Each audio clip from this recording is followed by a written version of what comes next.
ശബരിമല സ്വർണ്ണക്കൊള്ളയുമായി ബന്ധപ്പെട്ട കേസിലെ ചർച്ചകളാൽ ഇന്നും നിയമസഭ പ്രക്ഷുബ്ധം. സ്വർണ്ണക്കൊള്ള ഉന്നയിച്ച് പ്രതിപക്ഷ നേതാവ് വി.ഡി. സതീശൻ ശക്തമായ പ്രതിഷേധത്തിന് നേതൃത്വം നൽകിയപ്പോൾ മന്ത്രിമാരായ M P. Rajesh, P. Rajeev, P. Sivankutty എന്നിവർ ഭരണപക്ഷത്തിനു വേണ്ടി തിരിച്ചടിച്ചു.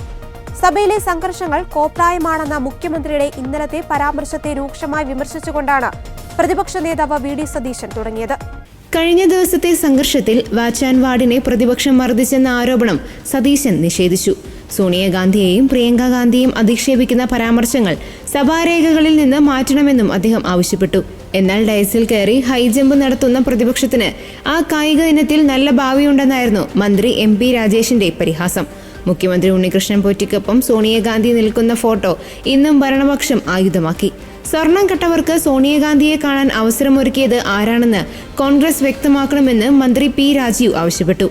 എന്നാൽ പോറ്റിക്കൊപ്പം മുഖ്യമന്ത്രി നിൽക്കുന്ന ഫോട്ടോ തങ്ങളുടെ പക്കലുണ്ടെന്നും അതിന്റെ പേരിൽ മുഖ്യമന്ത്രിയെ തങ്ങൾ അധിക്ഷേപിച്ചിട്ടില്ലെന്നും സതീശൻ തിരിച്ചടിച്ചു. ഡയസിൽ കയറി കസാര വലിച്ചെറിഞ്ഞ ചരിത്രമുള്ളവർ കൂടെയിരിക്കുമ്പോഴാണ് തങ്ങൾക്കെതിരെ ഇരട്ടത്താപ്പ് ആരോപിക്കുന്നതെന്നും അദ്ദേഹം ഓർമ്മിപ്പിച്ചു. മന്ത്രി ശിവൻകുട്ടിയെ ചൂണ്ടിയായിരുന്നു സതീശന്റെ പരാമർശം. ഇന്നലെ ഭരണനിരയിൽ നിന്ന് ആരും സോണിയെയും പ്രിയങ്കയെയും അധിക്ഷേപിച്ചിട്ടില്ലെന്നും ആരും മോശം വാക്ക് പറയുന്നവരല്ല എന്നുമായിരുന്നു എം.പി. രാജേഷിന്റെ മറുപടി. ആരാണ് പോറ്റിയെ സോണിയയ്ക്ക് അടുത്തെത്തിച്ചത് എന്ന് കോൺഗ്രസ് നേതൃത്വം വ്യക്തമാക്കിയാൽ സോണിയയ്ക്ക് പത്തരമാറ്റ തിളക്കമുണ്ടാകുമെന്ന് പി. രാജീവും പറഞ്ഞു. ഞാൻ എന്ന താല്പര്യത്തിന് പ്രതിപക്ഷ നേതാവ് അടിപ്പെട്ടു പോയെന്നും രാജീവ് കൂട്ടിച്ചേർത്തു. പ്രതിപക്ഷ നേതാവിന് പൊതു താല്പര്യമില്ലെന്നും വ്യക്തിപരമായ താല്പര്യം മാത്രമാണുള്ളതെന്നും അദ്ദേഹം അഭിപ്രായപ്പെട്ടു. വ്യക്തിപരമായ അധിക്ഷേപങ്ങളിലേക്ക് ചർച്ച നീങ്ങിയതോടെ സഭയിൽ ബഹളം വർദ്ധിച്ചു.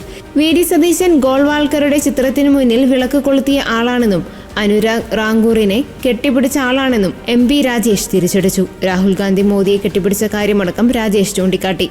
അനുരാഗ് റാങ്കൂറിനെ കെട്ടിപ്പിടിച്ച ആളാണ് എം.പി. രാജേഷ് എന്നായി സതീശൻ. മുഖ്യമന്ത്രിക്കൊപ്പം പോറ്റി നിൽക്കുന്ന ഫോട്ടോ ഇല്ലേ എന്നും ചോദിച്ചു.